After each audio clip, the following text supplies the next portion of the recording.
roles in MVC.NET 8.0 application. Hello everyone, इस video के अंदर हम स्टडी करने वाले हैं कि अगर हमें हमारे यूजर को रोल असाइन करना है तो वो किस तरीके से असाइन करेंगे। तो सबसे पहली चीज देखिए कि यहाँ पर मेरा टेबल है एक लॉगिन रोल करके। ये फील्ड्स आप अपने क्रिएट न्यू टेबल करके कर सकते हैं। सिंपल सी चीज है, राइट साइड क्लिक करना है, यहाँ पर टेबल न्यू टेबल, और फिर जो यूट्यूब के अंदर आपको मल्टीपल वीडियोस मिल जाएंगे जिसके अंदर दिखा के रखा है कि भाई टेबल किस तरीके से बनाते हैं। तो यहाँ पर मैं वो चीज डिस्कस नहीं कर रही हूँ, ये मेरी फील्ड्स है। तो यहाँ पर ये जो रोल आईडी है वो प्राइमरी की है, मेरा रोल रोल डिस्क्रिप्शन। यहाँ पर सबसे इम्पोर्टेंट चीज ये है कि वो इज एक्टिव है या नहीं, और वो सिस्टम एडमिन है या नहीं। ठीक है, तो यहाँ पर अगर मैं चली जाती हूँ ये वाले टेबल के अंदर, तो देखिए यहाँ पर मेरे एडमिन, क्लर्क और असिस्टेंट जो है उसमें मैंने एडमिनिस्ट्रेटर को as a system admin specify करके रखा है, लेकिन क्लर्क और असिस्टेंट जो है वो सिस्टम एडमिन नहीं है। तो बेस्ड ऑन दैट हम हमारे मेनू के एक्सेस को भी स्पेसिफाई कर सकते हैं कि अगर क्लर्क है तो उसको कौन से मेनू का एक्सेस देना है, और अगर एडमिनिस्ट्रेटर है तो उसको कौन से मेनू का एक्सेस देना है। तो ये हमारा पहला टेबल का स्ट्रक्चर क्लियर हो चुका है। उसके बाद है हमारा login user table. Login user table मतलब हमारे नंबर ऑफ यूजर्स की डिटेल्स है। ठीक है, तो यहाँ पर मैं चली जाती हूँ, ये है मेरा लॉगिन यूजर टेबल जहाँ पर मेरे user name, email address, passwords वगैरह चीज है, और मैं यहाँ पर उसको स्पेसिफाई करके रखती हूँ कि भाई वो इज एक्टिव है या नहीं। तो ये मेरे सिंपल यूजर टेबल की डिटेल्स हो गई।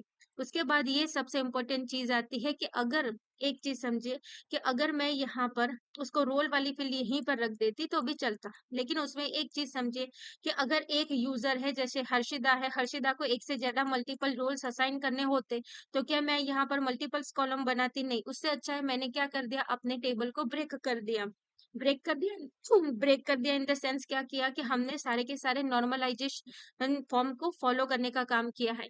यहाँ पर अभी क्या हो रहा है कि देखिए यहाँ पर ये जो रोल आईडी है वो यहाँ पर वर्क कर रही है एज अ फॉरेन की, यहाँ पर यूजर आईडी जो है वो फॉलो कर रहा है यहाँ पर एज अ फॉरेन की, और ये पहली वाली फील्ड तो प्राइमरी की ऑटो इंक्रीमेंट है ही। इसका मतलब क्या होगा कि आगे जाके यहाँ पर देखिए मैंने एक रिकॉर्ड इंसर्ट करके रखा है कि यूजर आईडी 1 मतलब कि हर्षिदा, हर्षिदा ये हर्षिदा का ये यूजर आईडी देखिए यहाँ पर हर्षिदा का यूजर आईडी, उसको रोल मैंने कौन सा असाइन करके रखा है 1, मतलब मैं एडमिनिस्ट्रेटर हूँ यहाँ पर। ठीक है, वो एक्टिव भी है और कौन सी डेट को मतलब बना के रखा है, उस यूजर को कौन सी डेट को बना के रखा है, ये चीज हो गई। उसी तरीके से अगर आगे जाके मुझे यहीं पर यूजर रोल यूजर रोल के अंदर दूसरा रिकॉर्ड डालना है, लेकिन एक्सेस मुझे वही देना है।